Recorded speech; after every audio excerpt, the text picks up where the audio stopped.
We're here in downtown Oakland.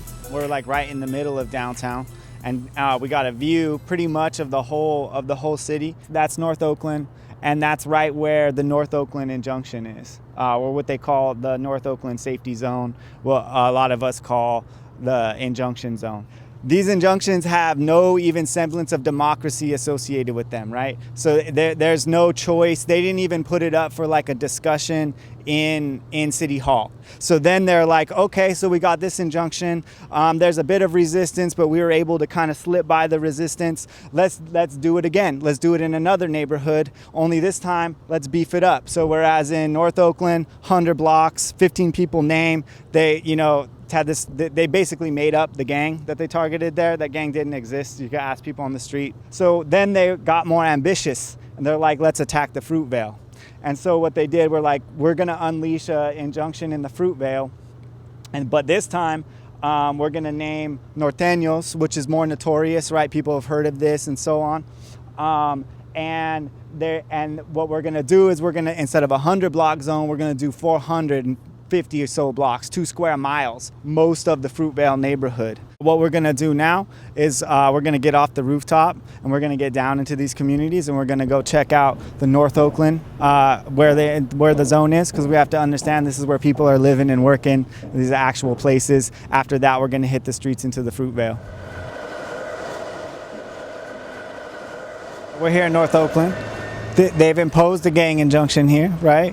And so the idea is that it's going to make the neighborhood safe and all this stuff. And so what we're arguing is that instead of making the neighborhood safe, what it does is it criminalizes young people.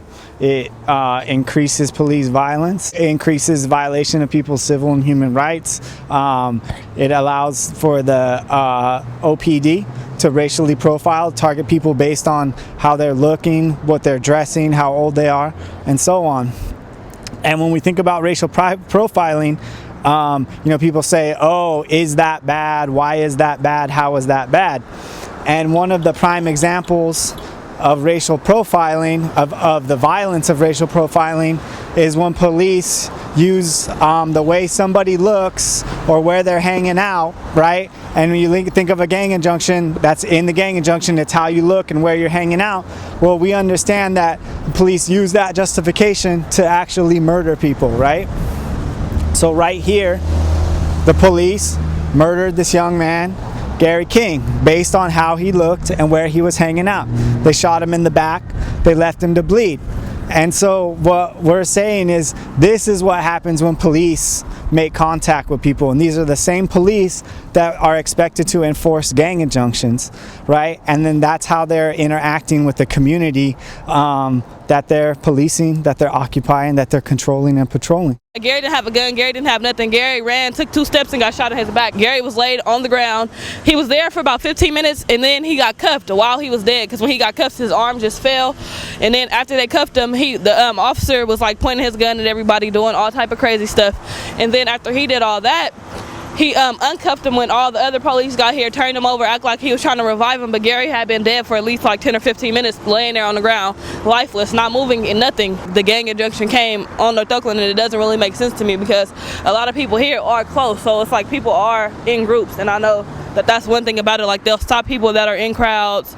You can't all have on the same color, stuff like that. The police have done so much stuff in North Oakland, and that was my 16th birthday, so it wasn't sweet at all. It wasn't a sweet 16. It was just crazy. But it's been a lot of crazy stuff going on with the gang injunctions, the police shootings, a lot of stuff. The first thing that the police did after they killed him was to say he was a murder suspect, and like, oh, he wasn't, but he looked like one, or whatever. It was to dehumanize him, right? And say, well, it's understandable that we would kill this kid. And the way that one of the ways that the community reacted was to say, no, he was our cousin, he was our neighbor, he was my son, he was so on and so forth. And one of the ways they did that was to memorialize him, like that we would do whenever any of our close ones like die, right?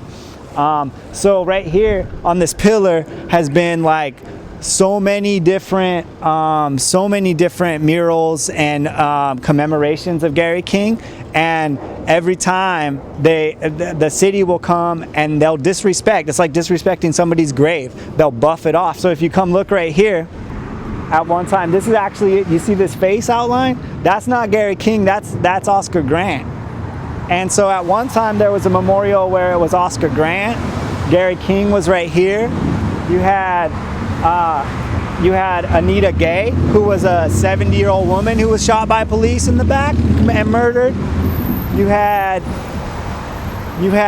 Andrew Maupin, who was a young Native American brother who was killed out in the Fruitvale by police. And you had Casper Banjo, who was also like 70 years old and killed by police. And these are just 5 people of probably in the past 3 years, maybe 20 people have been killed by police. And what it basically was is and you can still see, so they came out here, they tried to buff it off, but they can't get it all the way. They just destroyed this mural. But what people do is every time they destroy the mural, it comes back. So every time they wash this off, like what does it say right here? Gary King lives.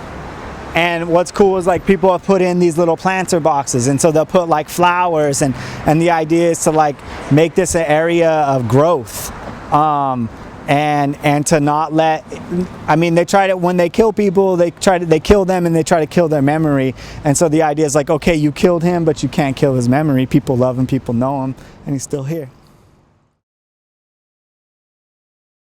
They're like dealing with the same issues down there. And so the idea, in Santa Barbara. In Santa Barbara, and so so they're young filmmakers, and they came up here because they're like, we're having the same problems, and the police are trying to react. But I don't even way. know how to resolve it. You know, because you can report it, but at the same time, it's like just like Oscar, he was at the bar station, and the police shot him for no reason. Right. You know, it's different things like that. Yeah. What would it take to change things for the better if we could do whatever we wanted? At this point, I really don't know. Not only does America have a very serious problem, but our people have a very serious problem.